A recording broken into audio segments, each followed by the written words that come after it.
Hello student, देखिए आज class 10th NCERT का चैप्टर 1.3 का क्वेश्चन नंबर 3 है कि सिद्ध कीजिए निम्नलिखित संख्याएं अपरिमेय संख्याएं हैं, जिसका फर्स्ट पॉइंट है 1/√2, सेकंड 7√5 और थर्ड है 6 + √2। सबसे पहला हम प्रूफ कर रहे हैं 1/√2। सबसे पहले हम इसे मानेंगे कि माना यह एक परिमेय संख्या है। तो माना 1/√2 एक परिमेय संख्या है और परिमेय संख्याएं जो होती हैं हम जानते हैं वो परिमेय संख्या p/q के रूप की होती हैं, जहाँ p/q दो पूर्णांक होते हैं, q is not equal to 0 होता है। तो देखिए परिमेय संख्या मान लिया, इसका मतलब है कि ये जो p/q की फॉर्म की होगी, यानी कि हम लिख सकते हैं कि ये जो 1/√2 है वो बराबर है p/q के, क्योंकि ये परिमेय संख्या है। तो हमने बराबर लिख दिया इसको p/q के, जहाँ हम यहाँ लिख देंगे कि जहाँ p और q क्या हैं, सहअभाज्य संख्याएं हैं और q is not equal to 0 है। ठीक है, सहअभाज्य संख्याएं और q is not equal to 0। अब आप कह रहे हैं सहअभाज्य संख्याएं क्या हैं? सहअभाज्य संख्या जिनका HCF 1 होता है। ठीक है,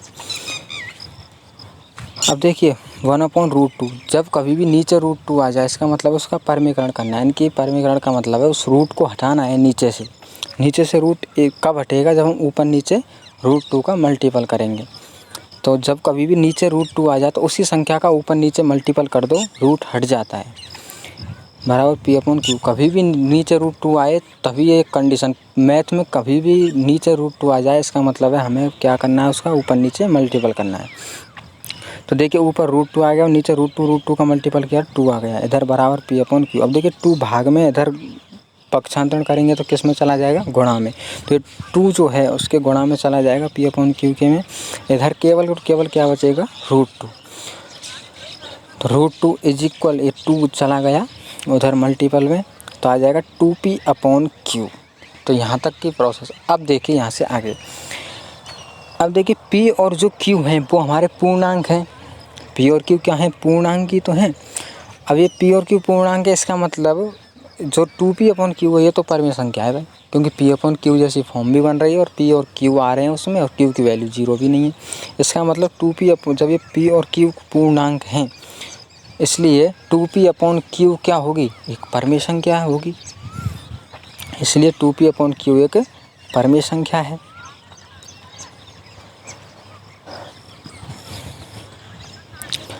अब देखिए जब यह परिमेय संख्या यानी कि 2p/q परिमेय संख्या है तो इसी के बराबर में दे रखी है √2। भाई परिमेय संख्या तो आपस में बराबर होती है। जब ये परिमेय संख्या है, जब ये परिमेय संख्या, इसका मतलब ये भी क्या होनी चाहिए? परिमेय संख्या होनी चाहिए। इस हिसाब से, तो इस इक्वेशन के हिसाब से तो हम यहाँ लिख देंगे, इसलिए √2 भी एक परिमेय संख्या होनी चाहिए। √2 भी एक परिमेय संख्या होनी चाहिए, इस समीकरण के हिसाब से होनी चाहिए। परंतु हमने पहले सिद्ध किया हुआ है, हम जानते हैं कि जो √2 होती है वो एक अपरिमेय संख्या होती है। परंतु हम जानते हैं कि जो √2 है वो एक अपरिमेय संख्या है।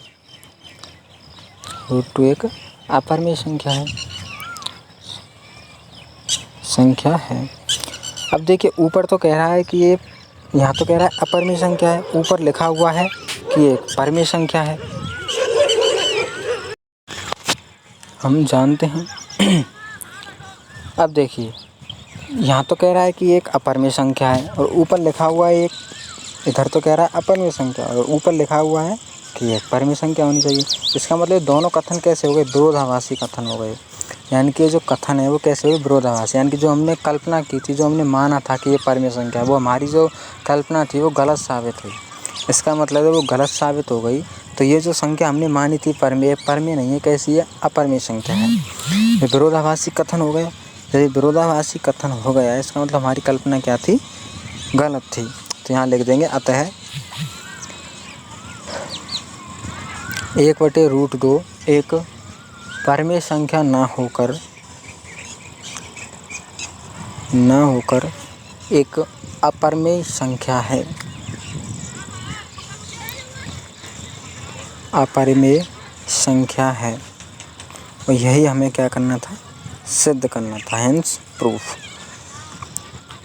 आप देख सकते हैं इसको पूरे को एक बार। यहाँ से स्टार्ट हुआ था, तो स्क्रीनशॉट भी ले सकते हो, ठीक है।